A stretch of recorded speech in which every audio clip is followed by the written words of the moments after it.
Now you're talking about a support base.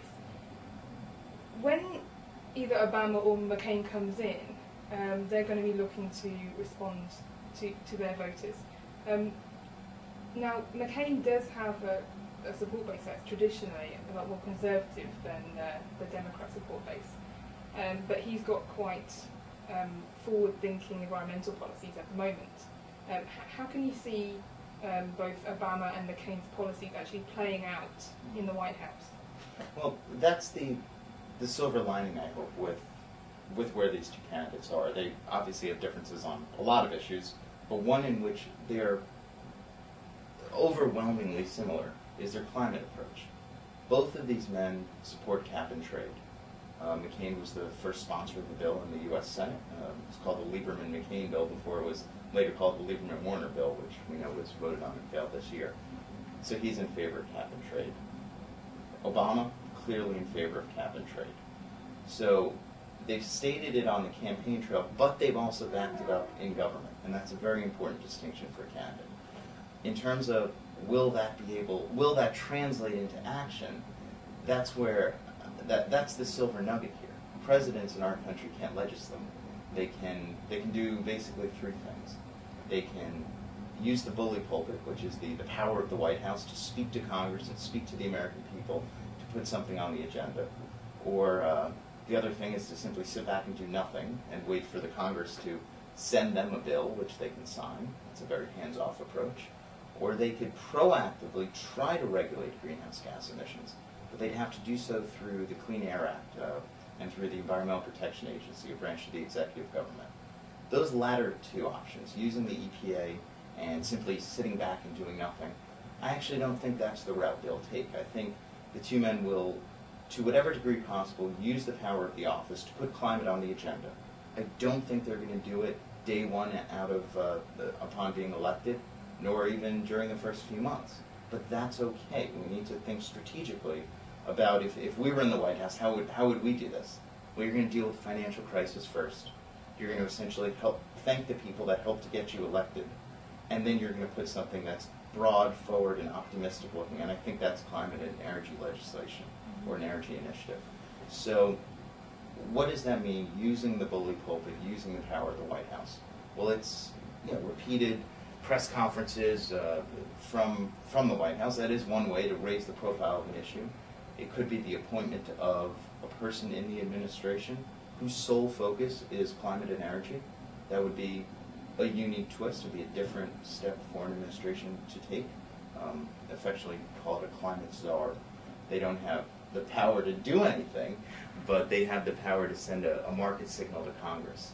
And they could lay out what the president would like to see in a bill should Congress pass one, which is very important.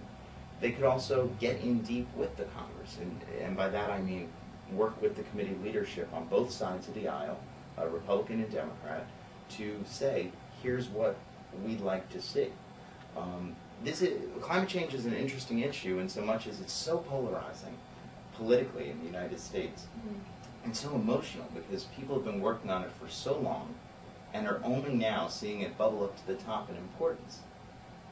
We need to take that emotion, take a deep breath, sit back for a moment, and figure out how you use it to your advantage strategically and politically in the U.S. And I think the next president can do that and has an opportunity. We've seen a lot of regional initiatives springing up, especially carbon trading. But you're talking about opposition in Congress. I assume that's going to be from states that have interests in fossil fuels, that kind of thing, heavy industry perhaps.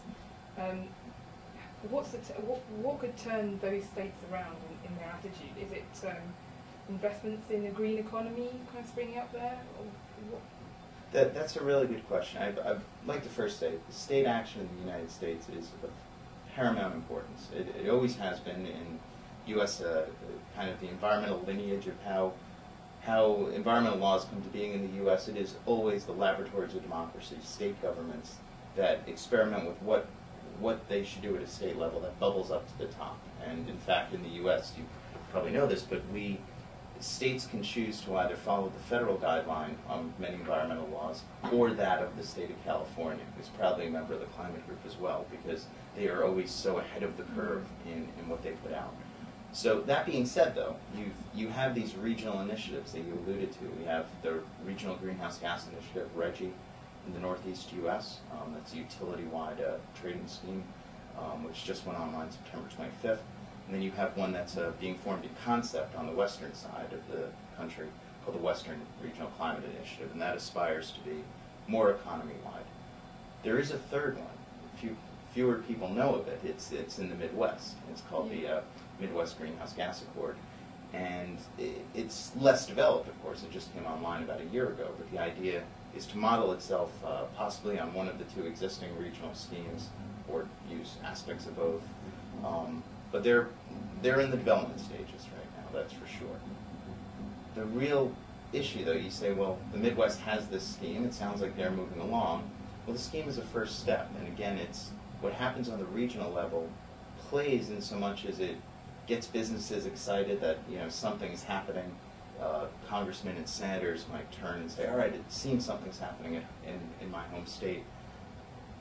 But the real answer is we need rational, backed, fact-based economic arguments that play to the short and medium-term interests of existing industries in the parts of our country that build and burn stuff. And that's largely in the Midwest, where you have a agricultural sector that produces a whole lot of corn. You have a manufacturing sector that produces our cars, and you have an energy sector that's dependent on producing and using coal. And that's also true to a lesser extent in the South as well. But if you're thinking of the regions you need to move, it's the Midwest and the South. And the opportunity to move folks and to bring them over is really in the Midwest, where it's not an ideological split, as it often is in the South, but where it's truly an economic split. They don't see climate legislation as beneficial to them in the short and medium term. They see it maybe in the long term. And it's incumbent on us to make the short and medium term arguments of why it would work. Now, the reaction of companies to climate change legislation is important on the state level and will be on the federal level as well. In terms of US cap and trade, do you think that would make auctioning of carbon credits quite difficult to legislate? Well, that's a very important question, because the allocation to auction issue is where I think you lose a lot of potential supporters on cap and trade. So Barack Obama's taking what you would say is the perfect or crystal stance from an environmental perspective among a lot of the NGO community, and that is 100% auction of credits from day one with a cap and trade program. John McCain, on the other hand, has taken, we'll say, a more nuanced stance on it, which is to have initial auction for most credits, but then, of course, winding it down until you get to a goal of 100% allocation, or auction, rather, by the end of the scheme. So it's somewhat of a middle road between where Europe was with auctioning and allocating at the beginning and where Barack Obama says he wants to be on day one. The issue is political feasibility again. Does 100% allocation of, or 100% auction of credits right away make sense in terms of getting a bill through Congress? I don't have a crystal ball, I can't say for sure, but my gut tells me it doesn't, because of the ingrained domestic interests of industry, just as you experienced here in Europe with the same questions. But it's not for me to handicap, which piece of which proposal is better. But I think you can say that one definitely has perhaps a stronger environmental seal on it, and that would be Obama's plan. But the other one might have a bit of a stronger political feasibility seal on it, and that would be McCain's. Thank you very much, Michael, for that useful analysis.